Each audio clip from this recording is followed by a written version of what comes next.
సమ్మర్లో కూల్గా హాయిగా మెట్రోలో వెళ్లాలనుకున్న ప్రయాణికులకు హైదరాబాద్ మెట్రో బిగ్ షాక్ ఇచ్చింది. రైలు ప్రయాణ ఛార్జీలని పెంచుతున్నట్టు ప్రకటించింది. పెరిగిన మెట్రో ఛార్జీలు రేపటి నుంచి అమలులోకి రానున్నాయి. కనిష్ట టికెట్ ధర 10 రూపాయల నుంచి 12 రూపాయల వరకు పెంచింది. గరిష్ట టికెట్ ధరని 60 రూపాయల నుంచి 75 రూపాయలకు పెంచింది. ఆర్థికంగా నిలదొక్కుకోవటానికి ఈ ఛార్జీలు పెంచినట్టు ఎల్ఎన్టీ మెట్రో చెప్తోంది. మెట్రో రైల్ సర్వీస్ చట్టం 2002 సెక్షన్ 34 ప్రకారం ఛార్జీలని సవరణ చేశారు. నిత్యం మెట్రోలో ప్రయాణిస్తూ ఆఫీసులకు వెళ్తున్న ప్రయాణికులకు ఛార్జీల పెంపు నిర్ణయం మరింత భారం కానుంది.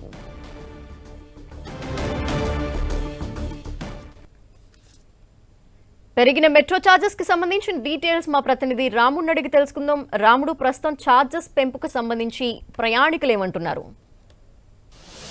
అంటే ఇప్పటి వరకు కూల్ అండ్ సేఫ్ అదే విధంగా ఫాస్ట్ జర్నీగా హైదరాబాద్ మెట్రో నిలిచింది. 2017 నవంబర్ లో ప్రారంభమైనటువంటి మెట్రో రైల్ అంచెలంచెలుగా విస్తరిస్తూ వస్తుంది. దాదాపు 70 కిలోమీటర్ల మేర హైదరాబాద్ నగరంలో మెట్రో సేవలు అందిస్తుంది. ఇప్పుడు ప్రస్తుతం మనం చూస్తే దాదాపు 5 లక్షల మంది వరకు మెట్రోలో ప్రయాణం చేస్తున్నారు. 5,25,000 మంది వరకు కూడా ప్రయాణం చేస్తుంటారని మెట్రో వర్గాలు అప్పుడప్పుడు చెప్తున్నటువంటి పరిస్థితి ఉంది. మనం చూస్తే చాలా మందికి కొంచెం స్పీడ్ గా వెళ్ళడానికి ఇబ్బందికరంగా లేనటువంటి పరిస్థితి ఉంది. అయితే ధరల విషయంలో మొదటి నుంచి కూడా మెట్రో ప్రయాణికులు కొంత ఎక్కువగా ఉన్నాయని చెప్తున్నారు. అంతేకాకుండా మెట్రో కనెక్టివిటీ కూడా కొంత లేనటువంటి పరిస్థితి. ఎక్కడైతే మెట్రో స్టేషన్ దిగిన తర్వాత వర్క్ ప్లేస్ కు అదేవిధంగా ఇంటి దగ్గరికి వెళ్లేందుకోసం అవసరమైనటువంటి చర్యలు ఏవైతే తీసుకోవాలో ఆ కనెక్టివిటీ కూడా కొంచెం తక్కువగా ఉంది అనేది మొదటి నుంచి ఆరోపణలు ఉన్నాయి. దానివల్ల కూడా పూర్తి స్థాయిలో మెట్రోకు ప్రయాణికులు పెరగలేదు. అంటే మెట్రో డిపిఆర్ రూపొందించినప్పుడు వేసిన అంచనా ప్రకారం ప్రస్తుతానికి 20 లక్షలకు పైగా మెట్రోలో ప్రయాణం చేయాలి, కానీ కేవలం 5 లక్షలు మాత్రమే చేస్తున్నారు. అది కాకుండా ధరలు ఎక్కువగా ఉండడం కూడా చాలా మంది మెట్రోకు రానటువంటి పరిస్థితి.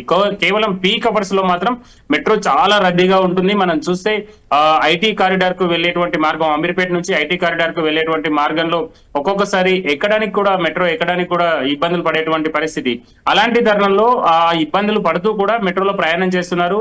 బికాస్ ఆఫ్ టైం సేవింగ్, అదే విధంగా వేగంగా వెళ్ళొచ్చు, కొంచెం సేఫ్ గా ఉంటుందని. కానీ ఇప్పుడు పెరిగినటువంటి ధరలు చూస్తే కొంత ఇబ్బందికరంగా పరిస్థితులు మారేటువంటి అవకాశం ఉంది. అప్పటి వరకు హైదరాబాద్ నగరంలో ఉండేటువంటి ఆర్టీసీలో ఉచితంగా మహిళలకు సౌకర్యం కల్పించడంతో చాలా మంది మహిళలందరూ కూడా బస్సులలో వెళ్తున్నటువంటి పరిస్థితి. అందులో చూస్తే మెట్రో ఎక్స్ప్రెస్లు కానీ ఇతర ఎక్స్ప్రెస్ బస్సులలో కానీ వెళ్ళడానికి అవకాశం ఉన్నటువంటి నేపథ్యంలో వాళ్ళందరూ మెట్రోకు వెళ్లకుండా ఆర్టీసీ బస్సులలో వెళ్తున్నారు. ఇప్పుడు పెరిగినటువంటి ధరలు కూడా కొంత ప్రభావితం చూపేటువంటి అవకాశం ఉంది.